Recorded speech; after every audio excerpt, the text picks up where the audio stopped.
benda kedua Om, ketan putih. Ya, ini ketan putih ini lebih spesifik lagi.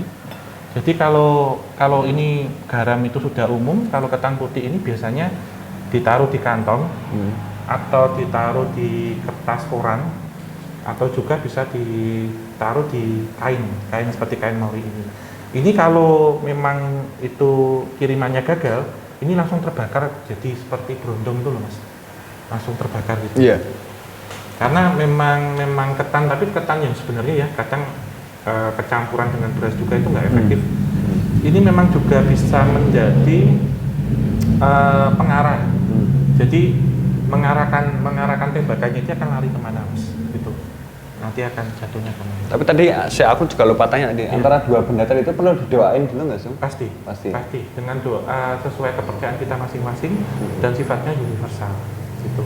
Terlebih kalau dibantu dengan pemuka agama lebih bagus. Lebih efektif lah ya kayak gitu. Sedikit tentang ketan. Nah, ini sebenarnya saya paling penasaran itu adalah telur. Mas. Ini yang sering kita lihat ya biasanya ya. Kenapa sih kok telur nih Mas Benda? Ini kan ada nyawa di sini, ada kehidupan. Embrio. Iya, karena yang dipakai itu harus telur ayam kampung, tidak bisa lehor, itu tidak bisa atau telur angsa, gitu. Karena di sini ada darah. Sebenarnya seperti BNPT atau apa itu ngincernya darah Mas, di dalam, sehingga ini ya terkadang salah kaprah. Kalau semisal pengobatan apa-apa ya maaf ya tidak semua, tapi ada juga oknum-oknum yang memanfaatkan. Karena kasus-kasus saya dulu, sewaktu saya membantu penyembuhan, itu biasanya datang ke saya sudah terlambat Mas Hendra. Jadi sudah ke situ, jadi kok malah jadi komplikasi gitu secara non medis. Nah ini biasanya kalau dikirimkan beneran, ini jarum yang anu itu nanti bisa ketemu di dalam. Tetapi di dalamnya. Tetapi terkadang kalau ada oknum yang nakal, ini sudah ditusuk jarum dulu. Biar apa Om? Biar nanti waktu ngambil seolah-olah ngambil terus dipecah. Oh, ya, pura-puranya adalah ya. Ya, ada yang seperti itu juga, tapi tidak semua. Terus ada hewan-hewan termasuk, maaf ya, seperti guguk, seperti kucing itu juga bisa Mas untuk nangkal. Karena pernah kejadian kucing hitam di rumah saya tiba-tiba perutnya besar. Jadi yang maaf ya, yang harusnya ditujukan ke saya, kena ke kucing saya waktu itu. Dan sembunyi di atas. Itu perutnya besar itu isinya apa itu Om? Kemungkinan logam-logam sih, tapi kan saya nggak tega Mas mau otopsi gitu. Akhirnya saya makamkan, saya kuburkan karena dulu punya kucing hitam aja, hitam mulus itu kemana-mana sama saya sampai ke masjid aja ikut. Tapi kok terus gitu di atas, kucingnya mati di atas terus sampai membusuk 3 hari gitu. Tapi ya Om Mas, pinjam. Ini ada isinya nggak sih Om? Cairan-cairan dalamnya ada? Itu masih murni Mas. Masih murni ya? Iya. Lah andai kan yang santet itu gagal kan masuknya dalam sini. Jadi otomatis di dalam sini itu kan ada hantu-hantunya ya, berarti ada setan-setannya gitu. Ini terus biasanya dibuang atau dikoleksi sih Om biasanya? Enggak, biasanya nanti ini Mas dilarung. Dilarung ke sungai atau dilabuh. Ya ini biasanya kalau tempat-tempat usaha atau rumah yang sudah terindikasi itu, ini nanti akan dibungkus dengan kain koran, kain ataupun koran, ditanam di depan rumah. Jadi biar kalau nanti ada ilmu itu masuknya ke situ, tidak ke rumah, pemilik rumah gitu. Itu suatu saat kemungkinan bisa menetas tuh ada nggak? Menetas terus jadi hantu, jadi kemunculan dajjal jangan-jangan dari telur kayak gitu. Enggak Mas. Cuman kalau saya dulu pernah melihat pengobatan itu memang benar ya, jadi seperti itu ditaruh di tubuh sini Mas. Karena di sini itu di hatinya mbaknya itu ada jarum 5, jarum bengkok ya. Ditaruh di sini, terus dioleskan gini sekilas gitu. Tapi telurnya bawa dari rumah, jadi tahu gitu. Terus dipecah ini Mas, dipecah di atas kayak piring gitu. Ada rambut, ada ini jarum gitu. Tapi dalam kasus medis kan bukan hal yang asing juga ya, maka ketika di ronsen terus dalamnya ada jarum-jarum itu bukan hal yang asing ya sebenarnya. Saya juga sering-sering lihat itu sebenarnya. Iya, termasuk kalau kita agak keluar ya, itu tentang susuk. Susuk itu sewaktu di ronsen kan kelihatan. Tetapi saat coba nanti dicari itu nggak ada. Karena ada deteksi logam itu yang memang bisa secara X-ray melihat masuk ke dalam. Ada juga yang tidak Mas. Ada juga yang kalau sudah itu menjadi semula penyakit non medis berubah menjadi medis, kayak yang tadi saya sampaikan di awal. Bangun. Ya. Lanjut Om. ke bunga kantil dan daun kelor. Ya, jadi ini biasanya kalau misal orang terkena ya, ini memang banyak fungsinya mas, banyak fungsinya bunga daun kelor ini. Bisa juga untuk melepas susuk, juga bisa. Terus untuk melepaskan orang yang punya pegangan waktu meninggal susah, jadi dikebas-kebaskan gitu. Karena memang kalau saya lihat di daun kelor itu biasanya sosok astral yang menunggu, yang masuk ke sini itu sosok astral sepuh dan biasanya membawa energi positif. Ini tumbuhnya di daerah mana biasanya kalau daun kelor itu? Di mana, hampir di mana-mana saja. Banyak ya? Iya. Kalau ini tadi dekat rumah saya.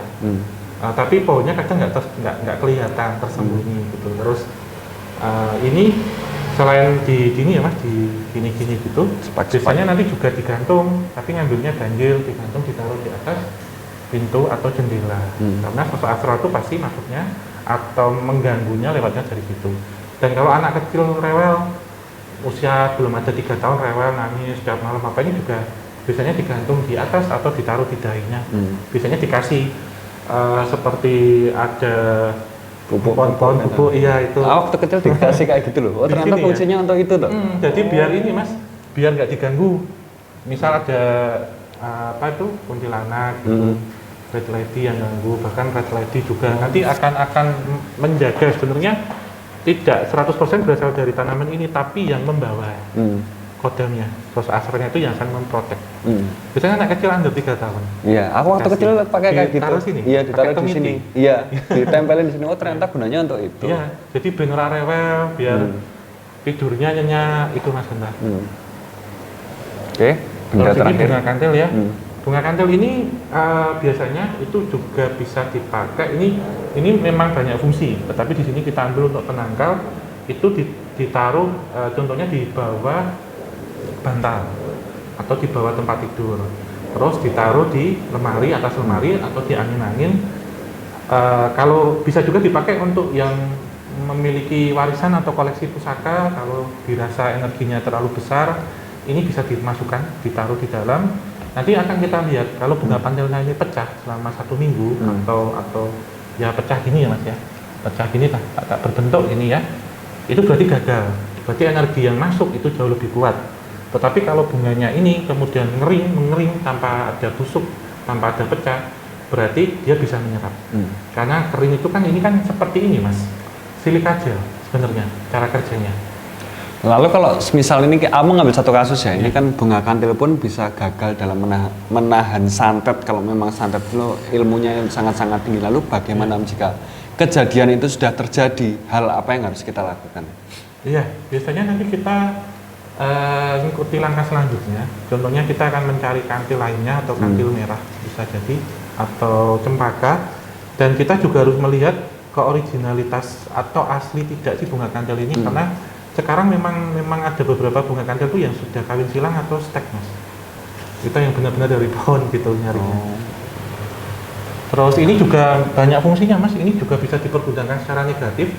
Paling sering dipergunakan untuk pengasihan dan pelet, karena kantil kan kemantil-mantil. Mantil-mantil. Iya, jadi terkadang ini juga bisa ditaruh di dompet, tujuannya untuk pengasihan biar nanti atasan nurut dengan perkataan kita, contohnya gitu, atau untuk mengikat lawan jenis. Tapi ada juga yang ini dimasukkan gini untuk mengirim. Untuk mengirim, iya, kayak jadi gitu. kayak hoodoo-nya sama. Jadi kantil bisa untuk baik dan jahat juga ya? Iya, semuanya sebenarnya sama mas ini. Semuanya bisa lah ya? Bisa, iya. Penemunya itu sebenarnya siapa sih om? Penemu baik dan jahat tetap manusia sendiri ya berarti ya? Yang memodifikasinya tetap ya? orang sendiri, karena semua sejatinya ilmu apapun itu yang berkaitan dengan gaib, mistis dan magis itu di awal putih mas. Tetapi setelah jalan ini kan macam-macam tujuan orang, penggunaannya, termasuk tidak selamanya loh ilmu putih itu yang bisa lebih besar. Terkadang ilmu hitam pun dia, asal si orang ini mau melakoni ini segala ritualnya. Lalu ini om, biasanya ya kalau ini semua kan bisa terjadi, bisa bersinergi dengan baik kalau memang ada rapalan doa atau rapalan mantra ya. Biasanya itu doa-doa seperti apa sih yang terkhusus untuk ini, atau mungkin ada kayak serat-serat tersembunyi, ayat-ayat tersembunyi yang bisa ini. Ada mas, ada beberapa mantra-mantra dan serat-serat khusus yang termasuk yang melakukan dan yang membantu melakukan. Jadi kalau kita sebut pihak pertama itu adalah yang meminta, kemudian pihak kedua itu target tujuan, misal A ini pihak pertama, B ini adalah yang akan dikirimi, ada pihak ketiga yaitu paranormal atau dukunnya. Ini biasanya akan ada kesepakatan, syarat-syarat apa yang akan dilakukan selain mahar ya, karena sekarang ini memang maharnya bermacam-macam, dari paket hemat sampai paket super ada. Jadi paket hemat itu yang nanti sampai 3 tahun si target belum meninggal, tapi ada paket kilat khusus ya, 1 hari langsung udah juga. Terus ada yang dibikin sakit dulu, nanti biar uangnya habis buat berobat juga ada macam-macam. Trik paranormalnya lah ya. Pinter ada paket-paketnya, jadi nggak bisa beli eceran, ada paket ini nanti gimana, ini mau isinya apa, ada macam-macam gitu. Terus sebenarnya kalau persepsi kita selama ini, kalau kita melihat ujung-ujung ini ya, itu sebenarnya hanya sebagai acuan saja, entah ujung timur, entah ujung barat, tetapi menyebar sebenarnya Mas ke seluruh tanah Jawa, menyebar kemampuan itu. Karena orang ini kan, semisal saya belajar ke ujung timur, ilmu saya itu gaya ujung timur, tapi saya domisili di Jogja, jadi belum tentu nanti dari barat, dari timur itu yang ngirim belum tentu, bisa jadi di tengah sendiri juga bisa gitu. Gantung cara belajarnya juga lah ya. Iya Mas, karena dulu waktu saya sebelum ketemu Mas Genta 2014, waktu saya ke ujung timur, waktu ke sana itu memang melihat ya bagaimana itu, termasuk ada ibu-ibu dulu waktu itu ya, kenalan saya gitu. Harus nanti kalau mau seperti ini, katanya sih ya nanti bisa diturunkan ke saya. Syaratnya ini syarat-syaratnya Mas. Salah satunya itu syarat mandi di telaga tengah malam, telanjang semua, tapi nanti di sekitar telaga itu jangan kaget kalau melihat ada ular berenang, ada apa gitu. Karena itu yang nanti akan saya ambil katanya untuk jadi pegangan. Ada BNPT yang lintas. Tapi beneran ada itu? Iya Mas, beneran ada di sana. Jadi ya besok yang akan kita kunjungi itu. Kamu pernah Mas? Pernah di sana. Saya pernah 2014 pas ke sana. Cuman saya waktu itu kan karena beliaunya melihat saya itu ada niat baik, akhirnya diajari waktu itu untuk menangkalnya. Bagaimana sih? Karena nanti kamu beberapa tahun yang ke depan setelah berhasil menolong orang, ini akan dipergunakan lebih lagi gitu, untuk menangkal sesuatu. Itu Mas. Jadi gitu teman-teman, basically tentang bagaimana menangkal santet ya. Itu kan pada dasarnya sih santet itu bisa ditangkal gitu. Tapi mungkin ada satu fakta menarik mungkin yang baru saya tahu, mungkin Om Hao pun juga nggak enak ngomongnya apa, bahwasanya ada juga santet yang nggak bisa ditangkal jikalau itu memang sudah takdir orang itu kalau mati karena santet. Iya, salah satunya itu. Terus yang kedua ini menjadi hukum karma. Hukum karma. Karena kasus-kasus yang dulu saya gagal ya, tanda kutip itu bukan terus saya nggak mau. Itu biasanya kalau saya lihat, jadi gini, si A ini bapaknya itu nganu orang lain. Iya. Nah si ini yang dianu itu juga pernah ngirim ke orang lain. Jadi seperti lingkaran setan. Dan saya selalu mendapatkan bisikan ya, baik telepati dari ibunya yang itu. Nanti nek bantu, kalau itu memang kok jadinya karma, kamu jangan masuk, jangan ikut campur karma orang, didoakan saja. Tetapi kalau orang ini atas dasar iri hati Mas Genta, misal si A kok si B ini secara prestasi, secara harta lebih bagus, si A ini ngiri, itu nggak apa-apa. Tapi jangan sekali-sekali kalau kamu ditanya minta dikembalikan, itu nggak boleh. Karena saat kita mengembalikan itu kita pun juga mengirim balik. Iya, dan ikut campur karma orang lain lah ya. Iya. Tapi mending ditarik aja, ditarik apa gitu. Jadi gitu teman-teman, bahwasanya tetap ada santet yang tidak bisa ditangkal, tidak bisa disembuhkan kalau memang takdir orang itu adalah menderita atau meninggal karena santet. Iya. Lah kok terkesannya nggak adil, apakah guna doa dan segala macamnya lah. Kalau memang ya urusan Tuhan itulah ya, Om ya.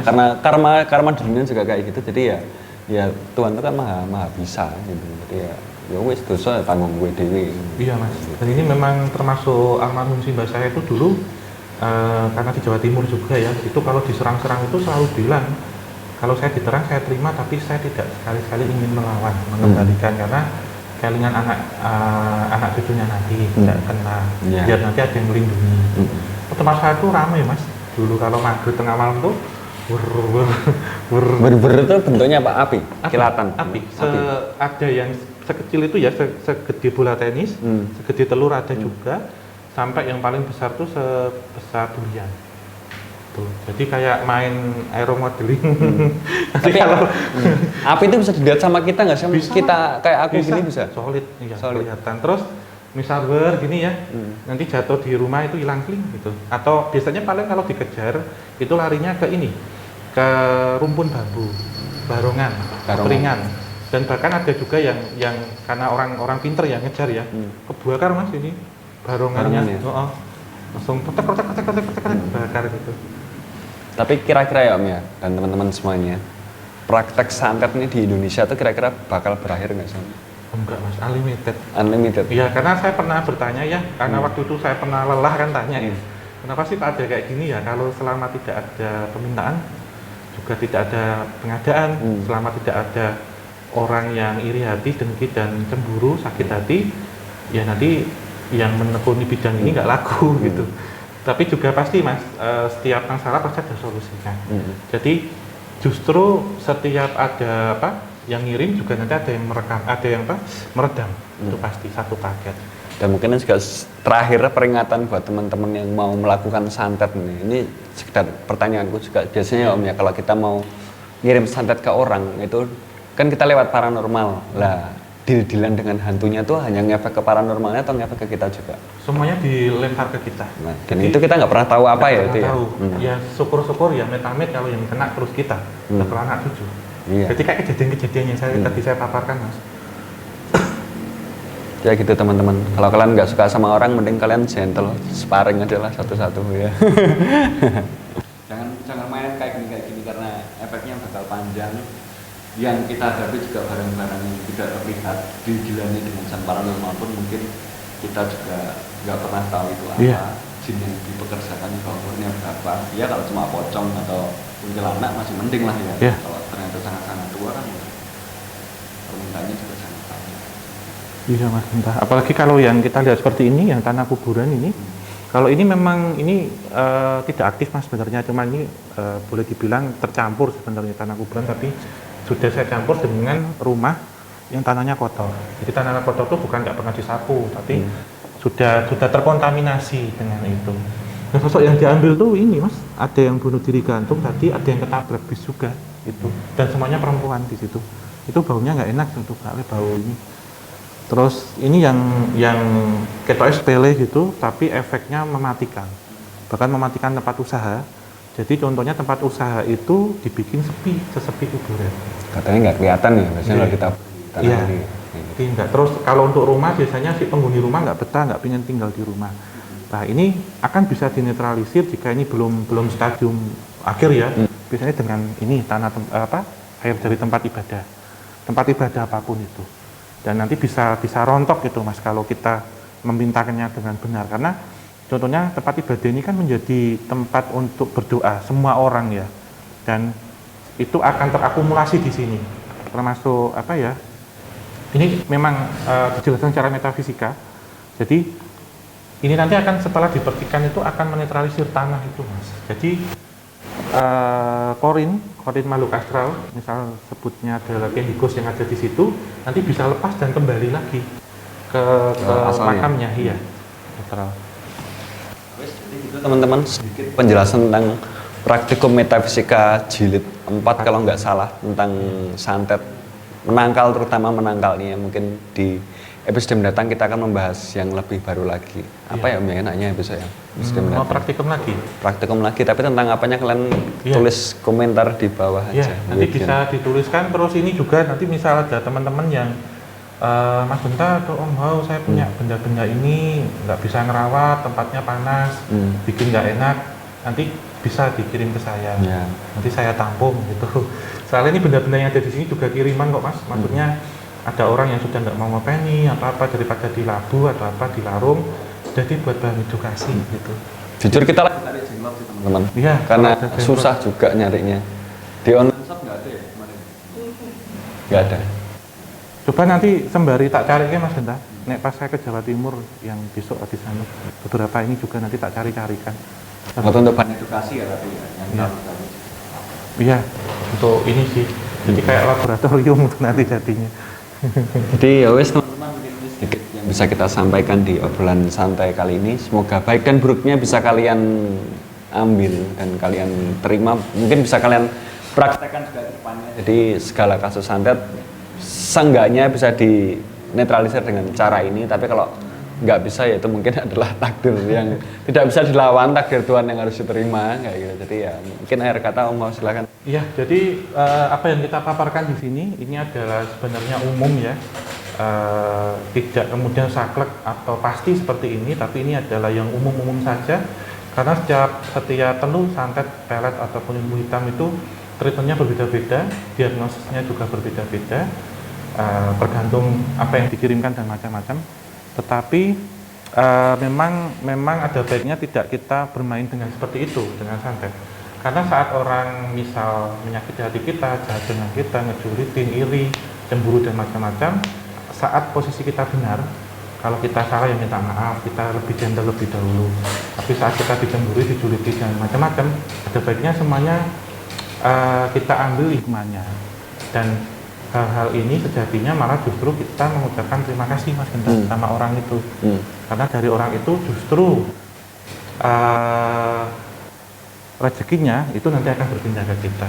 Rezeki tidak selamanya berbentuk uang, tetapi rezeki juga bisa kesehatan, pertemanan, dan macam-macam. Ya. Oke, akhir kata silakan Om. Akhir kata terima kasih untuk teman-teman semua, Sobat Javanika yang selalu setia menunggu kita.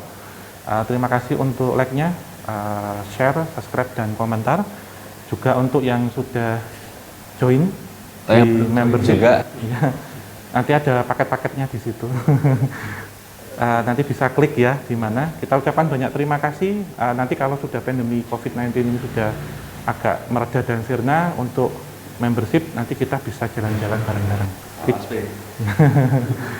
Tidak selamanya ikut gerbang antar dimensi, tapi nanti kita seperti perjalanan wisata lah, jalan-jalan santai gitu jadinya. Ya. Mungkin akhir kata Mas Genta ya. Wabillahi taufiq wal hidayah. Wassalamualaikum warahmatullahi wabarakatuh. Mugio tansah pinaringan rahayu sagung dumadi. Amin. Bagi kita semua. Amin. Terima kasih teman-teman semuanya, sampai jumpa di episode selanjutnya.